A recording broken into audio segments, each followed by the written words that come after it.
All right, welcome to another video. My name's Josh, and I'm here with Kelly Hannon, running for Mason City Council. City Council. How long have you lived in Mason? I moved here March of 2020. So as you can imagine, we did not get to know our neighbors super well because COVID was absolutely starting to happen. My mom was helping us move. She lived in Ohio, and my stepdad is actually calling her and saying, fill up on gas, come home straight away. They might stop you at the border. And she's like, it'll be okay. Buy toilet paper. Yeah. So it was an interesting time period to move up here. So yeah, pretty recent. Yeah, that's a wild time to meet a new town. Mm-hmm. Well, my husband is from here. So he moved here in probably 94.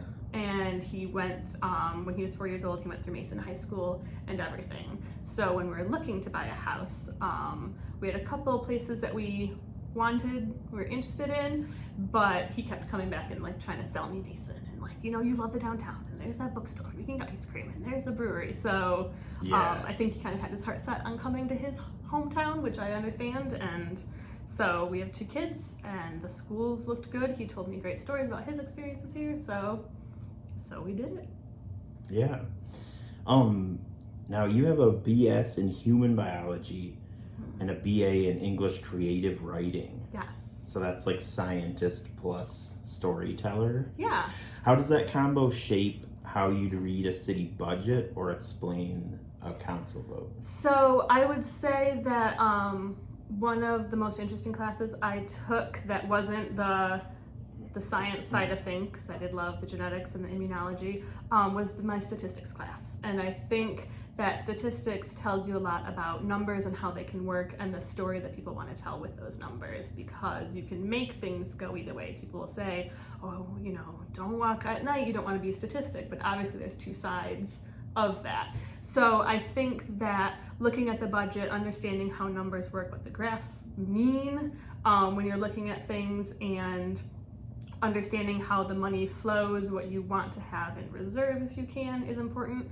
And then I've already been doing this a little bit, but I've been recapping the city council meetings a little bit on my Hannon for Mason Facebook page, because I think a lot of people, well, first of all, the meetings are like 3 hours long now, and not everybody can do that. A lot of people will leave after their comment, and I hope that they are watching at home or getting a summary somewhere, because a lot of times what they ask, what they complain about or have concerns about is addressed, but it's the very last section of the meeting when you have the member reports and the city manager's report. Deb checks off everything she can. But I think the more we can share is important, and a lot of the information that's in that packet is technical. You got the whereases, you have like 13 pages of something that could probably be summarized into 2, and it can be overwhelming. It reminds me of those law movies and TV shows you see where they're like in a room with 72 bankers' boxes and they're trying to bury us in information. Sometimes I look at that packet and it's 100 pages long and I feel buried by information. So I think that the English degree would come in handy there. One time we had to summarize a chapter in a book, 400 words only, and it was so hard getting there, and I'm like 415, and I'm like, he's not going to accept this. I have to cut it down. It sounds like a lot of words, but 400 is very short. It is like a paragraph and a half. Yeah, so to be able to distill information is so important. And I think that is part of the human biology side of things. There's a lot of difficulty in scientific information, whether it's learning what's going on or the research that people are doing, and to be able to explain that to other people is important, and I did a pretty good job at that. So I think that sharing information is one of the things that I think is most important in community. Now it's exciting to see so many just like citizens participating in the meetings finally, because it used to just be kind of a ghost town, like even a couple of years ago.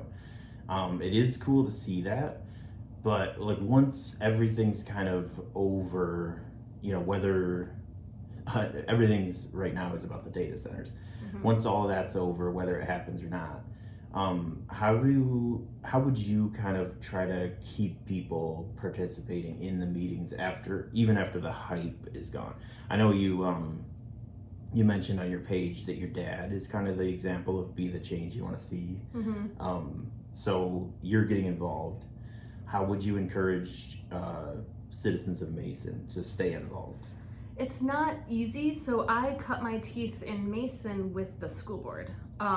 When the equity task force was first starting, there were some frustrations with how things were run, and there were the people standing up and yelling at the school board. And I always took the calmer approach, but what I also took was the consistent approach, because people will show up and be mad often after the fact, which sucks and is frustrating, and I think that's a change that I'm looking to make happen.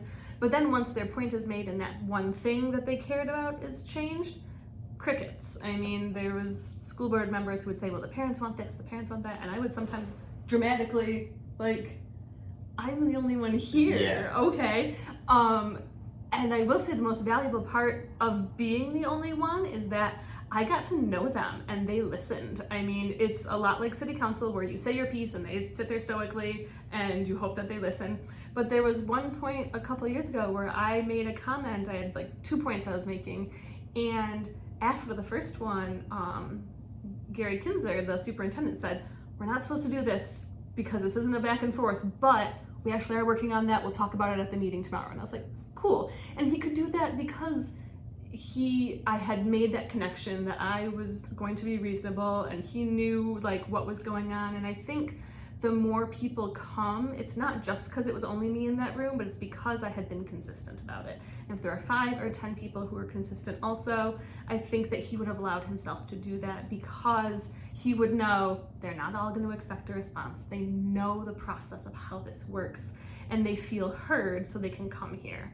Getting people to continue coming once there's not that hot button issue, I don't know, because I spent 5 years trying to get them to come to school board meetings, and there would be, oh yeah, for sure, and then it was just me. And it can honestly be a little heartbreaking, because I know people care, and Right. I almost want to have like a practice session in the room with maybe some really good stone-faced people sitting behind those chairs, because it is scary getting up there. It is hard when the crowd boos, which I don't think people should do. That is unkind just because of a difference of opinion. Yeah. And I think that is what is making some people not come forward. But I think people are nervous, people ramble, people don't know how long 3 minutes is. And if we could honestly have like a practice session on like a Thursday evening or whatever day that room isn't in session, I think it might get people out of their comfort zone, even if they're just like, hey, tell me 7 things about you. And they could get used to speaking, because I used to have exact notes that I read, and then I could do bullet points, and then I could go in and just speak off the cuff. But it took years. But I think if we let people know everyone would be kind and listen, it would help. But I don't know how to make people be kind quite yet. Yeah, that comes later. Your kind of slogan is community, connection, communication. If you had to grade the current council on those 3, where's Mason the strongest and where's it weakest? I do think they try with communication. I understand the lack of being able to see the comments on the Mason government Facebook page. I understand not wanting to moderate how that conversation might go, but you can make them, and I know that they're read. I think that the website has a lot of information, but again, it's something that you can kind of get lost hunting for things. So I will give them like a B minus on communication. Connection is not there right now, and I think that is in part the antagonistic way people are coming at the city council. Unfortunately for the council, they have to be the bigger person, and they have to continue being moderated and calm and saying what they're trying to do. But I think people don't feel heard, and so that connection is just gone right now, as far as I'm concerned. There's always, I think, a healthy innate trust of government, but but this is too much, and I think the council really needs to work on gaining that trust back. And I don't think they necessarily think they've done anything to have lost it, so they're kind of on the defense about it. And I think that some egos need to be set aside so they can actually be the one to make that connection. And I understand that's not easy to do as individual people, but I think the council itself needs to come together and work to connect back to our community. What's one thing in the city budget you think we spend too much on, and one thing we don't spend enough on? That's a really good question that I don't know a firm answer to. I'm not that familiar with how the current city budget goes. It's probably 100-page document. Yeah, I was reading the master plan before you came up here. I think the biggest issue, and this is not a direct answer to the question, but is when small things get put off and then cost more is an issue. And I think that sometimes you have to say, yeah, we're going to do this small thing now, even if it's inconvenient, even if it can not be exactly what we're looking for, but if we don't do it now, it's going to get bigger. I know that things have been passed down the road a lot, and I think there needs to be some analysis of what we're pushing and what that's going to cost us in the future. If it is something that absolutely has to be done, well, how are we going to work on that getting done in a timely fashion so that we aren't shooting ourselves in the foot and paying twice as much more? You can't always know what's going to cost more. Like, COVID happened and then a lot of prices went up. I don't think that was something we could anticipate. Right. But prices are always going up. You just don't know the rate. And so I think that a lot of the projects that we have are so slow moving that people feel like nothing happens, and then it's expensive when it does happen. So I will say I can't speak directly to the current budget, but it will be interesting to see. The council keeps saying we're on a shoestring and things are getting pushed and we need an influx of cash. So I'm curious where they feel it is not going through. And also, I think it was 2 council meetings ago, they had the finances in the consent agenda and they just said, yep, we agree, those are there. And they passed receiving them with no discussion whatsoever. So it's hard as a community member to read through it myself and just wonder if there was anything we sure would like this, but we can't do it type discussion because we never heard it as a community. So I would love more information on that at meetings. Yeah, the wastewater treatment plant is a kind of an example of as far as I understand, I guess I'm not super familiar with that situation, but as it was explained to me, I think it was what you're describing, where it was kind of put off for a while, and then all of a sudden it got to where we can't really ignore this anymore, and it costs like way more now. What I remember having explained to me about that was we needed to make it bigger because Mason was growing, but the year we wanted to do it, 6 to 12 months later, they were going to come out with new regulations for one. And so we didn't want to build and then be like, oh, these 2 regulations we don't meet now and we have to add something on or change something, and then that's a waste of money. And then those regulations came out and then COVID happened and no one was doing anything. So I don't know how much putting off there was done. I think that is a logical choice to make. Like, hey, let's make sure we know all the check boxes for this before we do it. And then we got screwed. But I think a big problem there was the communication, because people heard we're spending a lot of money and apparently a lot of people hate the water here anyway, which I definitely have hard water at my house, but it's perfectly drinkable. And there was just the information spread on Facebook versus what was real versus what the council was explaining, and I don't think there was good explanation. So I believe my explanation came from Councilwoman Vogel when she was still here.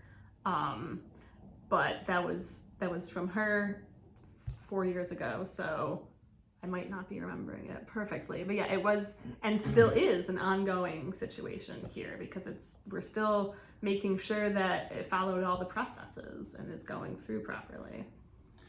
A lot of people sort of view the M3 ordinance in the same way, where it's like if we don't address it now, it could be like a big problem later on. And then other people like don't see it that way at all. Where do you kind of fall on? Do we need an ordinance for data centers? I think, sorry to interrupt, definitely. I mean, I'm a librarian at the Montessori up in Okemos, so we're talking, mostly I spend time with first graders through sixth graders.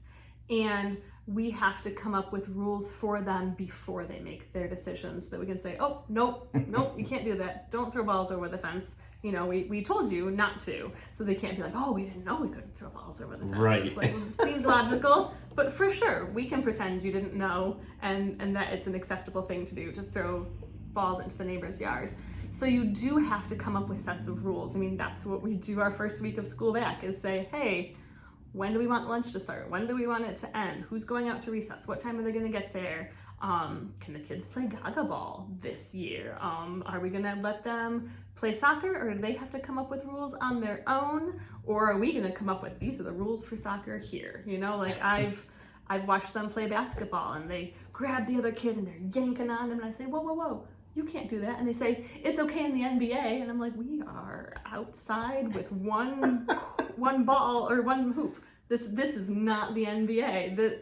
I said no. So I think having those clear rules ahead of time with the knowledge that technology and companies who want to come here might change, and so we might need to amend it. But as far as I understood, if we had passed the M3 and kept it, we could have amended it over the years. We could have said, hey, we learned this new thing. We learned how vibrations are affecting people. So now we want to add this in. And if we already had a center doing something, maybe we wouldn't be able to make it apply to them, but we could to anybody else. So I think having policy, having plans is the best way to protect yourself, because then you're doing the research, you know? If someone came in and said, hey, we want to do this thing, and we're like, that sounds cool, and we didn't know about noise and water and light pollution and all those things, that you don't know what good questions to ask if you don't have a framework. And I think that's the best way, is to prepare yourself for whatever could come, and then you have something to fall back on, even if it's not perfect, and even if now you want to change something, then there's something to edit, there's something to change, instead of having a blank page and going, I hope they're going to be nice to us. That seems foolish. You've done a lot through like volunteer boards, mainly the Equity Task Force. What have you kind of learned with doing like an all volunteer type thing that would be helpful for something like city government could steal?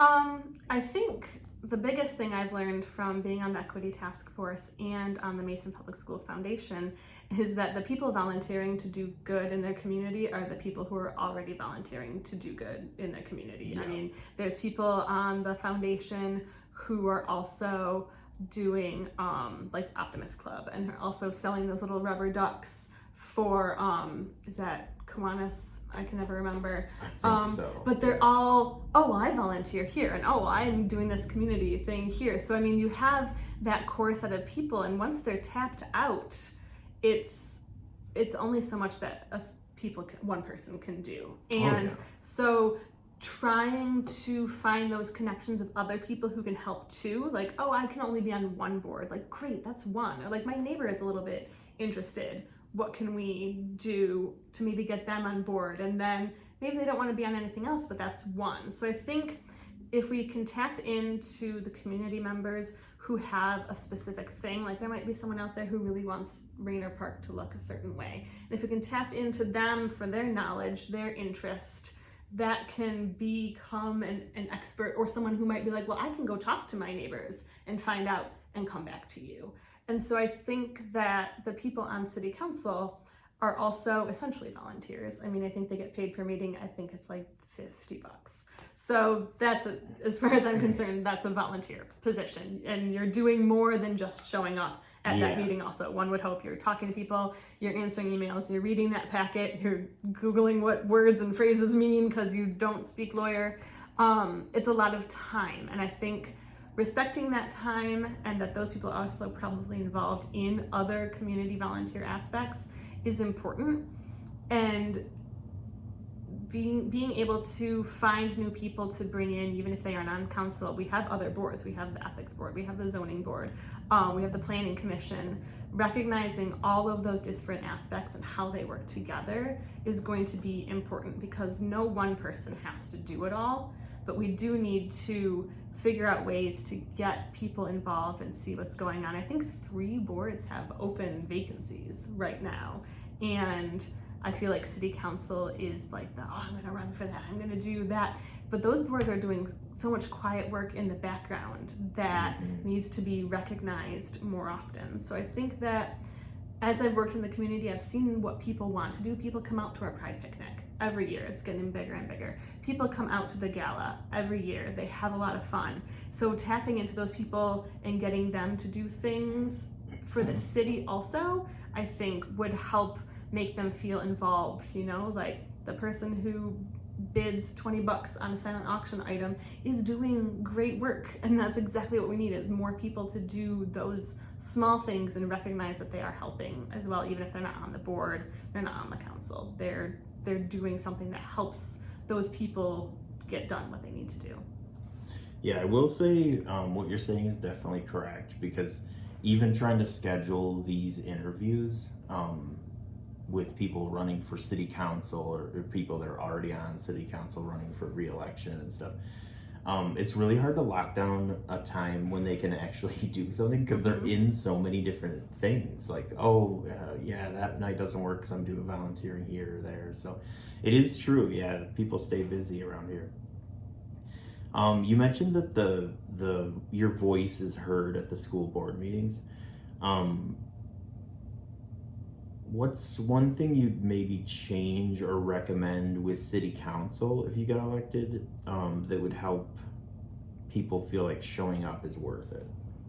I think, and I'm stealing a little from school board here, but at the subcommittee meetings, they only do public comment at the start. But at the full school board meeting, they do public comment at the start and the end. You can't speak at both, but you can talk after they've had the discussion of what the agenda was. And I've done that before. I've thought to myself, they better do this thing and vote this way on agenda item B, or else I'm gonna have something to say about it. I don't want to yell at them ahead of time, because maybe they're all gonna say, 7-0, we love this thing. And I don't want to be antagonistic if I don't have to be. And so there was one time where I put my name in, and Christopher Mumby said, do you want to talk now? And I said, no, I want to talk at the end. And they're like, ooh, are we going to be in trouble? And they laughed, and I was like, I don't know, maybe let's see how it works. But they did vote the way that I had hoped for that particular thing. So I just said, thank you, I really appreciate it. And I made my other point, which was not timely to the start of the meeting. So I think if people could talk at the end and say, even if they say, I did not understand what you were talking about with the budget there and why that is a priority, council can at least know that that's a confusion that people have and can maybe address it next time. And I would also say that the insistence upon having your name sheet in the little basket before the meeting starts and no one else can sign up afterwards really takes away from the community part of it, because you have to know that you want to speak and know what you want to talk about before you get there. And I think it doesn't allow people to be inspired by other people. So let's say that 85% of the people are coming up there and they're railing against topic A. And then you're like, man, I think topic A is great and I would love to have that happen, but I'm not gonna say anything. And then like someone gets up and they're a little more brave than you are, and they say, yeah, I think that this is actually, here are some reasons topic A is good. And you're like, oh man, well now I want to say something, but you're not allowed because the mayor can't say, does anyone else want to make a public comment before we get started? Like those words can't come out in that order. And it's ridiculous. I think you should be able to get in line and fill out the form, put your name and address on it. I know it will ruin his whole people outside of Mason and then people inside of Mason talking second plan that he does.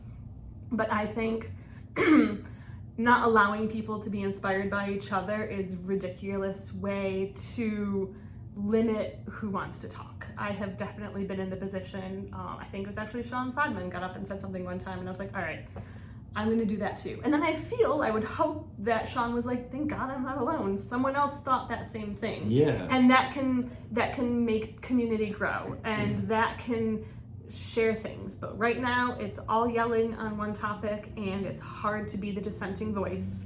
And it's hard to get there. It's hard to know what you want to say.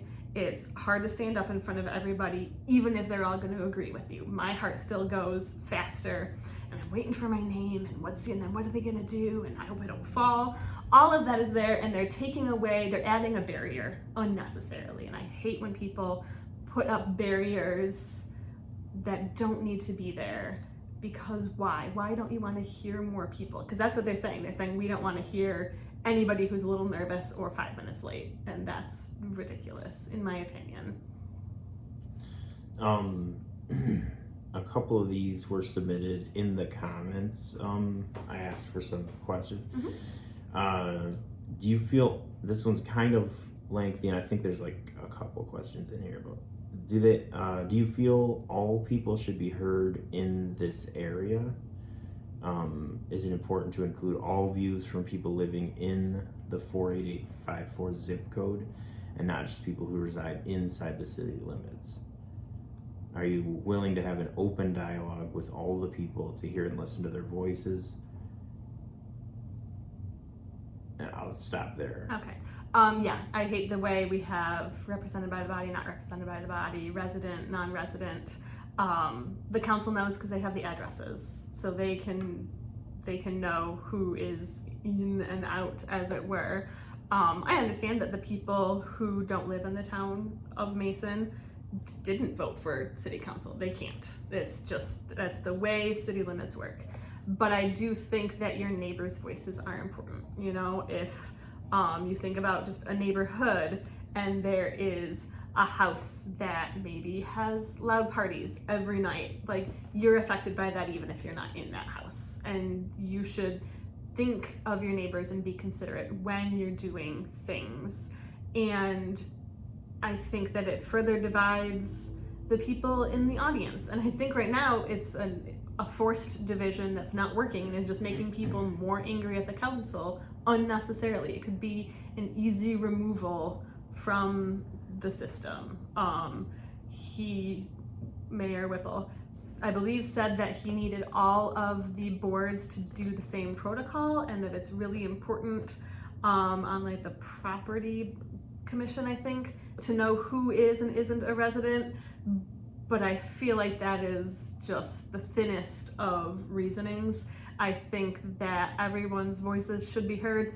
And if you truly are feeling like, oh, there's like 50 people from Lansing in here and they're trying to rile up Mason to get whatever people from Lansing would want Mason to do, I think that could be an actual concern, and that could maybe be addressed. You say, you know what, I noticed during his comments at the end, he could say 30 people were from Lansing tonight, and I just think it's important to remember whatever.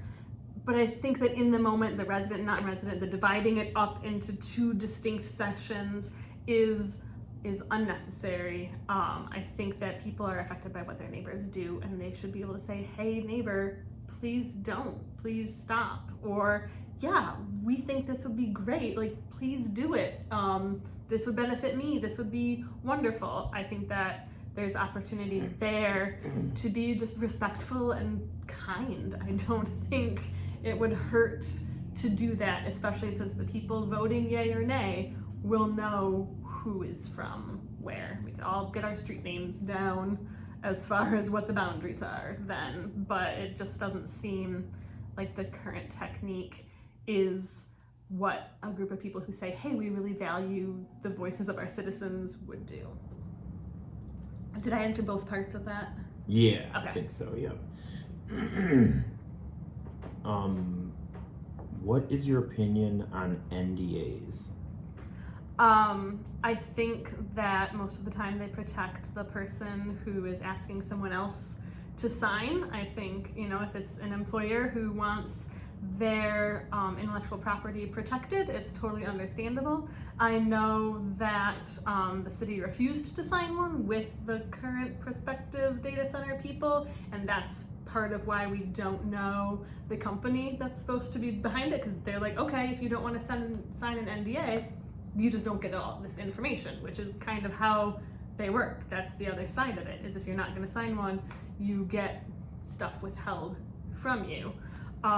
So I think it's going to be nuanced. It's going to depend on the situation. I don't think they are blanket bad, but I do think you have to look at who they're protecting.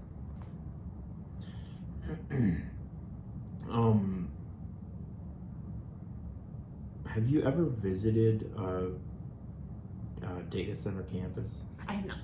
No, I think the one in, and I'm gonna mispronounce it, Dowagiac, was I think that's right. like something retrofitted. It's not what would be built currently today. I've been watching what's happening in Saline, but I don't think they're actually it's obviously not going to be up and running for a while. So no, I have not visited any. Imagine it's 2030 and a data center did get built near Mason. What would have been true for you to say, we did that right? I'm not really sure. That's a weird question. But. I mean, I feel like not everybody would say we did it right, because it just its existence would be wrong for some people. But if I was going to say we did the best we could, I would say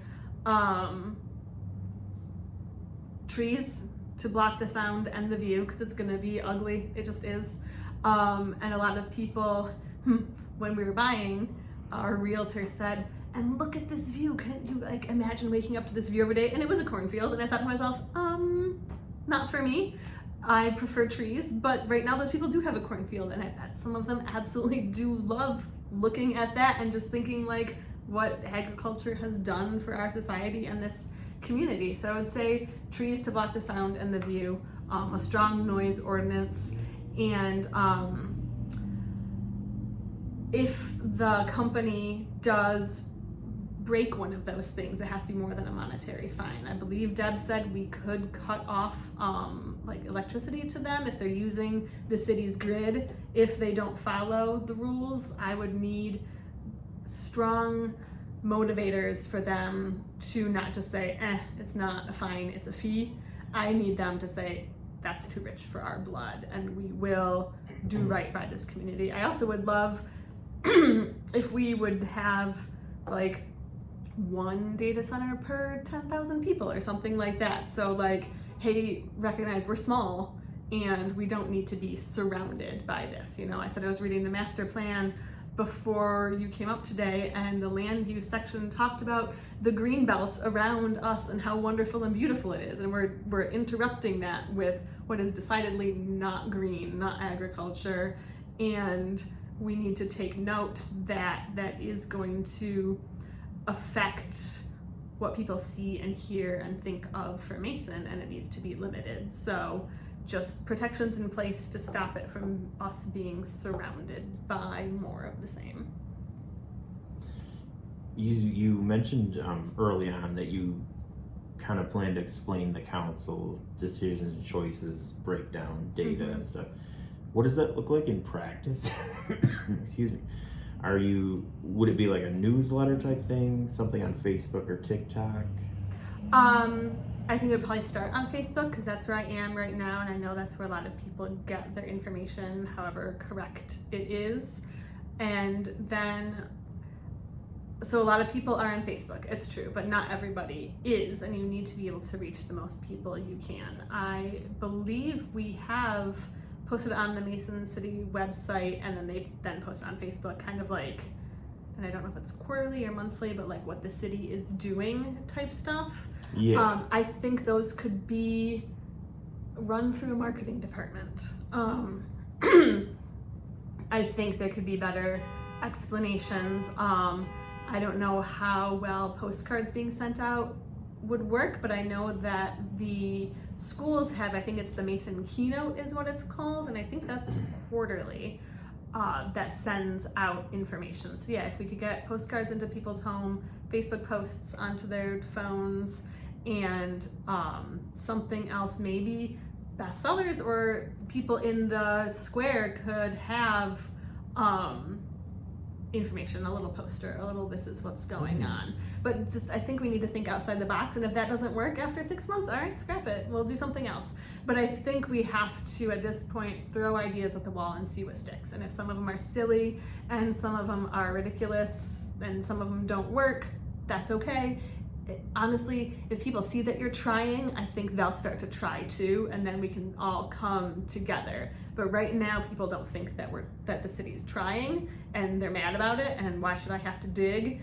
And so I think if people just see the effort, then they can say, actually, I really prefer a robocall every Friday, and I can just listen to what the city is doing. And I'd say, okay, we will figure out how we can do something like that.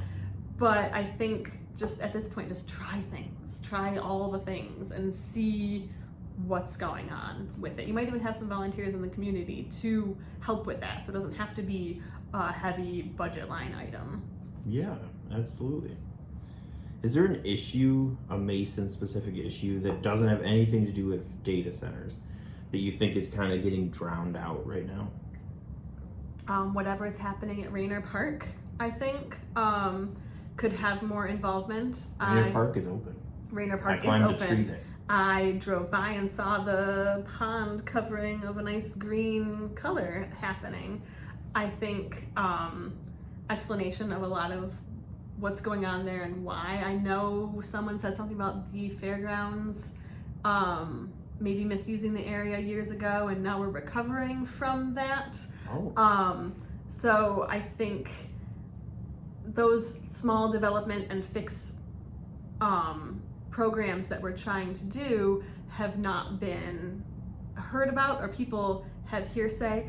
I do want that play structure to get added on too. That was kind of part of the selling point when they ripped out the old one and put in the new one. I think that we have some beautiful buildings downtown, but I think we also have some vacant spaces that could be kind of explained why something is sitting there boarding up, or what, hey, we have hopes for this, and like kind of reminding people of all the things that the city is doing. And sometimes those plans are slow to come to fruition. Like, hey, we have an idea, we have a step that we have asked some experts, and now we're gonna apply the experts' knowledge to this, and now we're gonna see it's slow, and then people go, wait, when did that happen? It's like, well, we've been doing it for 8 months. And so you don't come to the meetings. Yeah, you don't come to meetings. And also we don't talk about it because we put everything in the consent agenda and then say, yeah, we all passed the consent agenda, and no one knows what it is unless they read a 100-page document every 2 weeks. Right. Vive did a survey of the residents in order to better understand the opinions of the people. Would you support something like that in Mason? Absolutely, yeah. I don't know what the cost would be, but I imagine that it would be something that you could do maybe even in line with a November election. If there could be a secondary box that's there and you could put your chit in and say what you wanted or didn't want. I think that it would be valuable to see what the people want, even if it is you think you're going to refute it and say, see, it's a loud majority or minority, and then you realize, ooh, nope, everybody's going to be mad at us about it. I think it's important to know what people are thinking, because you need to be able to sometimes say, sorry, this has to happen anyway, and sometimes you have to say, okay, we'll walk it back because we do not have the support, but we do have to do something, so what do you want to have happen? Yeah. What's a hill you would die on that has nothing to do with politics? Nothing to do with politics. Oh my Best pizza slice, best park. I would say that the best outdoor art statue anywhere is the Bean in Chicago. It is one of my happy places. I got to have an impromptu visit a couple weeks ago this summer. I was there for a day and a half, and I read a book in the shadow of the bean, and every once in a while I'd look up and be like, there you are, you're amazing. And then I'd go back to what I was doing, and I don't know why it pleases me so much. My husband thinks it's super weird, but it makes me happy. And I know there's a lot of cool sculptures out there, but I would argue that one's the best. It is really different than pictures. Like when you're there, Yes. it's bigger, I think. It is bigger, and then like you can go under, and I get a little dizzy sometimes if you're inside and you look up, and I think part of me is petty because apparently the guy who built it is kind of a jerk, and he calls it Skygate, which he gets to as an artist, name his thing, but everyone calls it the bean because it looks like a bean, and that makes him mad. But now apparently he's not a great guy, so I'm like, yeah, let's be petty. I mean, there's just a lot of great things involved, but that's more of a random fact, I think, than a hill to die on, but yeah, I'm gonna go for it. You get one superpower as a council member for a day. Not a vote, a superpower. What do you fix by tomorrow morning? So I have to decide my superpower and what I'm gonna use it to fix? Yeah. Ooh. Okay. Honestly, on council, I'm gonna go with mind reading. I would have to get used to it really quick because it's gonna be a lot of voices in there, but I would want to know when someone says something, if they're like talking out of the side of their mouth or if they really mean what they're saying, and I think you could use that to push them in a direction maybe you want to go a little bit. Solve, I don't know what I would use that to solve though. I mean, I think the biggest issue right now is a lack of trust with the council and the city manager and what people are trying to do. So maybe I would say it. Oh, you think this? And then say what they had just thought out loud, and they're gonna turn all red and everyone's gonna know that it's true. And maybe that kind of forced honesty could get some people Nothing to understand. Left but trust, right? Yeah, he actually doesn't like any of you, so now you know. This one was kind of interesting. If your kids watched this interview later, what's one thing you want them to hear about why you ran? About why I ran. Well, they probably will because they're curious kids. They are 11 and 13.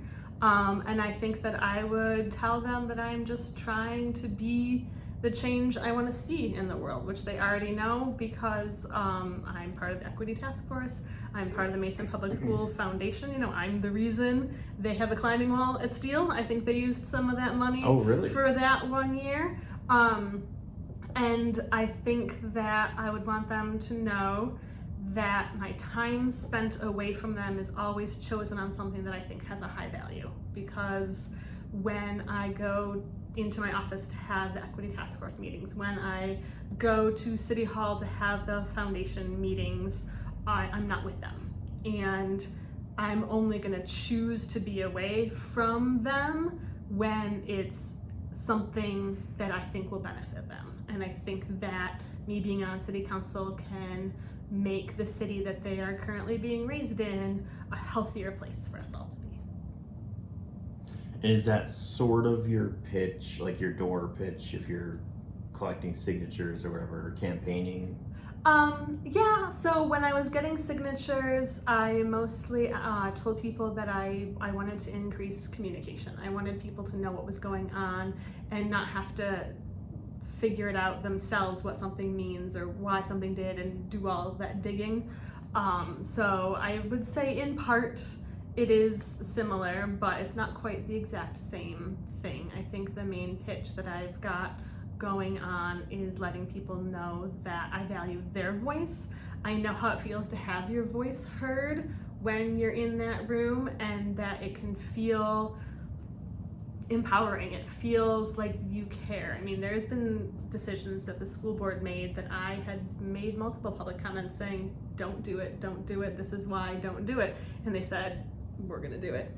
But I actually had a phone call with Dr. Kinzer about one of those decisions. And he said, I know you didn't like it. I know these were your concerns and they are being addressed. And here's why we think it's valuable. And I got that call because I had been a reasonable, steady voice for the months leading up to it. And he didn't want me to feel dismissed. And I want the people who come and talk to City Council to also not feel dismissed. And I feel that right now they very much do feel like a lot of the members on city council are just waiting for them to stop talking so they can get to their meeting, and that's not a good feeling. This is like an advertisement for the school board. I know. My husband asked why I wasn't running for the school board, and I said I don't want to. First of all, I don't want to have to expel kids. That's always been kind of my like boilerplate reason.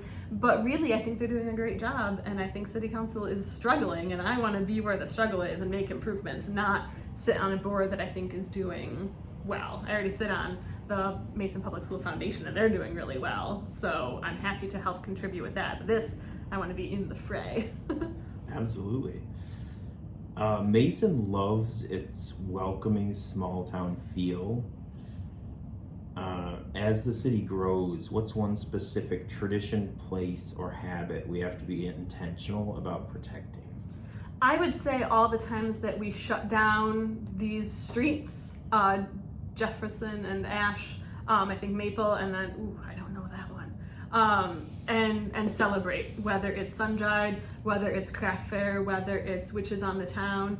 I think my favorite thing about Witches on the Town is that it was just a couple people who started it, and then it became bigger, and now like the whole town does it. I always wondered how that started. There was like 2 competing events once. I was very confused, but I think that's what we need to do, is we keep shutting down those streets and inconveniencing people and making them come out and go, what's going on? And then buy a small cauldron full of little knickknacks, and then come next year with a witch's hat on, and then come 2 years later and now you have a broom that you made yourself, and just continue drawing folks together on the square because it's beautiful. And this is a space that we are happy to shut down because it's easy to shut down when you're small because everyone's going to know about it. As you grow bigger, it's going to inconvenience people. And so you have to learn to communicate, but you also have to learn to say, no, come on down, listen to this music. You think you don't like it? Whatever, sit in these chairs for a little while, and this guy's going to do some cool stuff on a guitar. And I think we just need to keep doing those things that might make a couple people frustrated, but then it's like, no, it's really cool. Come on down and buy some spices and, this handmade cutting board and things like that. Absolutely. Yeah, I mean, closing down the streets, there's got to be something. Every once in a while, you have to kind of prod people into posting on the community pages too. Mm-hmm. Like, why are the streets closed? Yeah.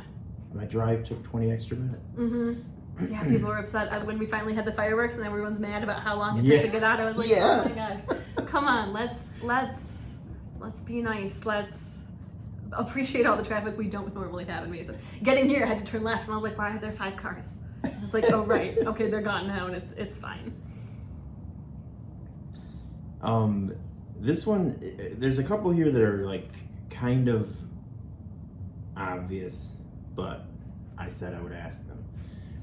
Will you listen to all experts on issues and discuss them and explain your reasoning of the good and bad and how to cooperate for a positive outcome for all? Absolutely. I think that a lot like when you're reading journalism, it's important to know who's telling the story because they have a point of view that they're trying to get across. And if you feel like, okay, well, the data center, for example, hired this expert, I'll listen to them. But I'm also going to say, okay, what point of view are they trying to get across? And can we get someone else in here? And if, things are matching up, then we're good to go. And if not, well, then we need a third voice and maybe a fourth. I think that from all of those years of science and English classes, I'm good at taking notes, I'm good at distilling information, and I think recognizing the source is going to be one of the most important things that you can do when you're listening to experts. Will you be truthful and actually transparent?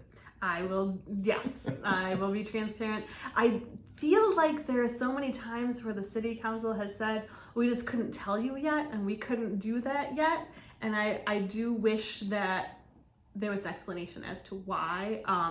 After the experts or the company came out to talk about the sound ordinance, there was a letter from the city attorney that they couldn't share. And all it said was, the city attorney also gave a letter that is confidential, and he said he doesn't like the idea. And I get that it's confidential and I get that they don't want to share, but I asked the city manager afterwards, like, well, why? Like, what is it? Is it client privilege going on there? And she explained, no, it's because it's pretty much a blueprint on how to sue us if it goes wrong, because that's what he did. He found the case law that would say, ooh, if you have this in place, they can use this and this to sue us. And so, yeah, we definitely don't want to give someone else a playbook on how to sue us. And if they had just put a second line in there that said, we can't share this, which they did, it's confidential, because it would lay out how someone could sue us. Thank you. Like, I'm still not getting the information that's in that letter, but at least I know the reason behind you withholding it. Because again, there's a lack of trust right now. So my immediate thought is, oh, you don't want me to see what's in there. And it's like, well, that's not true, but that is the knee-jerk response. So I will say that there are some things that can't be shared. And that is an unfortunate truth of government and leadership. But I think if we can go as far as we can to tell why we can't share something, and then everything we do share or can share, we do, even if it's inconvenient. Like, I wish that Whipple was, hey, this is what I've worked on for my sound ordinance. Hey, it's 2 weeks later, this is what I've worked on for my sound ordinance. And he's gonna get pushback, he's gonna get people saying, that's not enough and you're an idiot. But he needs to suck it up and take that, because he needs to prove that he wants to share. That's the stage that he's at right now. And so then when he can't share something, people will say, well, he's always shared all these other things. There must be a reason, and we can be patient and we can trust. So yes, I will be transparent, but there are going to be some things that I think I won't be allowed to talk about. True. Some cities have gone for outright bans and others for moratoriums that Michigan courts have upheld when narrowly tailored. Where do you land on ban, regulate hard, or pause and study? I think that when we talked about a moratorium, I think they voted on having one, it was right before Clark left. I feel like there was mention of it not being legal, but normally they don't last long enough to go to court. I would need to understand a little bit more on that. But as far as a data center goes, I would prefer to be able to say no and not have one at all. I think we should also be regulating as much as we can in case saying no doesn't work. I love a good plan B, C, D. So if we could do a moratorium legally, because right now I'm unsure from what I heard that we could, then I would 100% do that. But if a moratorium is dependent on until you figure out how you want to regulate them, then we kind of did that already, and then it all fell apart. So I think we need strong regulations, and we need to continue to study ways that other cities have done things that have stopped it. We live in a state where the higher ups said, come here, we'll give you all sorts of stuff, which I think New York State recently said, like, a ban or a moratorium on everything for a year. But we don't have that in Michigan. We have a governor who's saying, drill, baby, drill.